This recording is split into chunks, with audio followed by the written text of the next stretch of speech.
नमस्कार, one India Hindi में आपका स्वागत है और मैं हूं आपके साथ विवेक। मोदी सरकार के ड्रीम प्रोजेक्ट सेंट्रल विस्टा को सुप्रीम कोर्ट ने हरी झंडी दे दी है।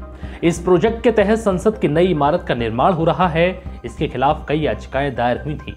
कोर्ट ने पर्यावरण कमेटी की रिपोर्ट को भी नियमों के अनुरूप माना है। कोर्ट ने लैंड यूज चेंज करने के इल्जाम की वजह से सेंट्रल विस्टा की वैधता पर सवाल खड़े करने वाली याचिका को फिलहाल लंबित रखा है। इस मामले पर जस्टिस एएम खानविलकर, दिनेश माहेश्वरी और संजीव खन्ना की 3 जजों की बेंच ने मंगलवार को अपना फैसला सुनाया। सुप्रीम कोर्ट का कहना है कि हम सेंट्रल विस्टा परियोजना को मंजूरी देते समय पर्यावरण मंत्रालय द्वारा दी गई सिफारिशों को बरकरार रखते हैं। सुप्रीम कोर्ट ने कहा है कि निर्माण कार्य शुरू होने के लिए धरोहर संरक्षण समिति की स्वीकृति आवश्यक है। कोर्ट ने हेरिटेज कमेटी से अनुमोदन लेने का निर्देश दिया है। गौरतलब है कि पिछले दिनों ही प्रधानमंत्री नरेंद्र मोदी ने नई संसद की आधारशिला रखी थी। इस दौरान सुप्रीम कोर्ट ने कहा था कि उसे शिलान्यास करने पर कोई आपत्ति नहीं है, लेकिन सुप्रीम कोर्ट का फैसला आने तक कोई निर्माण, तोड़फोड़ या पेड़ गिराने या स्थानांतरित करने का काम ना हो। अब सुप्रीम कोर्ट लैंड यूज मामले में सुनवाई करेगा। केंद्र सरकार ने सुप्रीम कोर्ट को बताया था कि 20,000 करोड़ रुपए का सेंट्रल विस्टा प्रोजेक्ट पैसे की बर्बादी नहीं है, बल्कि इससे धन की बचत होगी।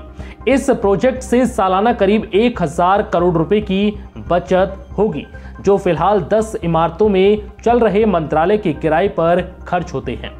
साथ ही इस प्रोजेक्ट से मंत्रालयों के बीच समन्वय में भी सुधार होगा।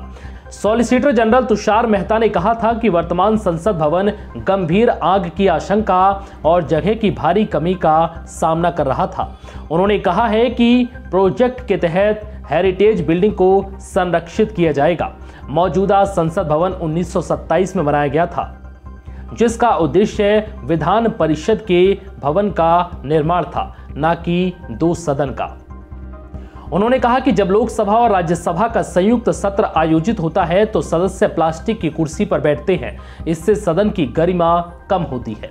केंद्र द्वारा विस्टा के पुनर्विकास योजना के बारे में भूमि उपयोग में बदलाव को अधिसूचित करने के फैसले के खिलाफ सुप्रीम कोर्ट में एक याचिका दायर की गई है। केंद्र की यह योजना 20,000 करोड़ रुपए की है, जिसे अब सुप्रीम कोर्ट से हरी झंडी मिल गई है। फिलहाल इस वीडियो में इतना ही। नमस्कार।